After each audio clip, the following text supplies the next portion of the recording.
Great. Okay, well, before we depart, let's pick our teams and let's try and predict the result tomorrow. Ghosty, I'll start with you.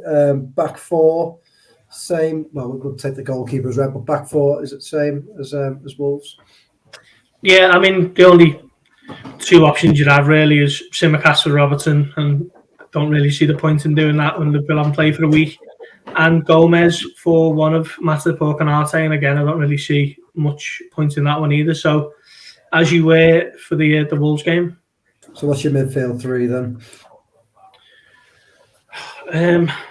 Assuming it's a three, of course, because he's changed formation before at Brighton, hasn't he? Yeah. I mean, I don't think Liverpool have got the amount of numbers to go with the kind of four up top. I just think sticking with it for tomorrow, because I don't think they can be quite as collectively bad as they were at Wolves. That midfield three, Thiago was off the pace, wasn't he? Henderson was really poor, and Fabinho was kind of continuing a theme of his season, really. But surely they might be able to put in a little bit more of an improved performance tomorrow afternoon. I don't really. There's not too many other options. I mean, I'm leaning more and more against putting Harvey Elliott in midfield as the season goes on, because I just don't think he offers any kind of physicality or protection that Liverpool's defence needs, and that's not necessarily his fault. He's not that type of player. But at a time when you've got to roll your sleeves up and really dig in and grind it out, I don't think he's probably someone you want in the centre of the park. What about yours, Theo? Midfield? Or do you want a whole lot up to it? Midfield. Keita comes in. Keita starts. Yeah. I was going to play safe and keep Thiago in and then have one of Fabinho or Henderson, but I think Gorsty's just talked me into taking Thiago out, and you need that physicality and to be not as pretty, just to grind it out. So we'll go Henderson can keep his place. Fabinho as a 6, just to see if that works, because it's not something we've really seen before. Maybe being nitty-gritty might get him back, but it is a case of they're running out of options in midfield. Now you're just relying on something new to suddenly click. I know the argument for doing tried and trusted and hoping that they can play their way back into form, but I think it was the first choice 3 against Brighton for the 3-3. That might have been like the second time we'd saw them that season, and they got overrun in that one as well. So hopefully something a bit different does pay off. Beth? Yeah, I'll probably go with same as Theo, bring Keita in for Thiago, and then go with Henderson and Fabinho as well.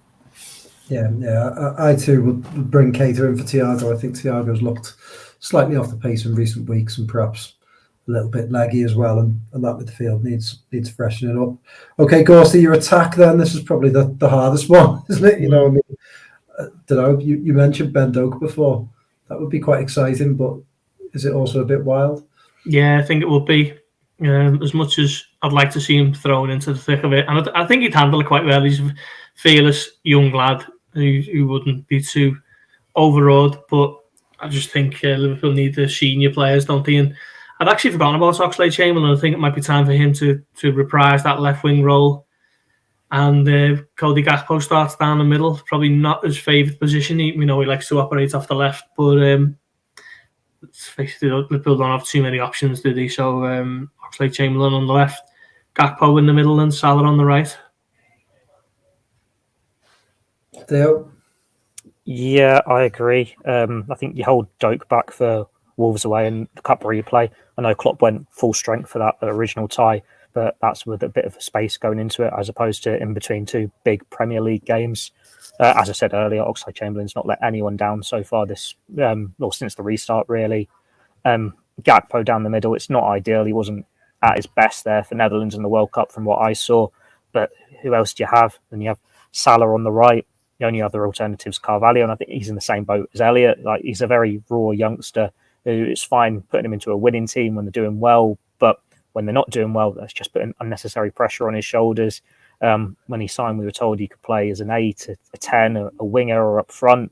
Well, at the moment, he just looks like a boy playing Premier League in a struggling team, trying to find his feet. He doesn't really know what he is, struggling with the physicality somewhat. So you can just have to do the substitute role again. You go for the 3 senior players available and hope that it clicks.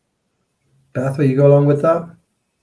Yeah, I'd agree. I think Doak is probably the sort of player that if things aren't going well, you need a goal with 20 minutes to go, he might be better suited to coming off the bench and doing something there. I think he could definitely be involved tomorrow. But yeah, I'd start with Ox, Gakpo and Mo as well.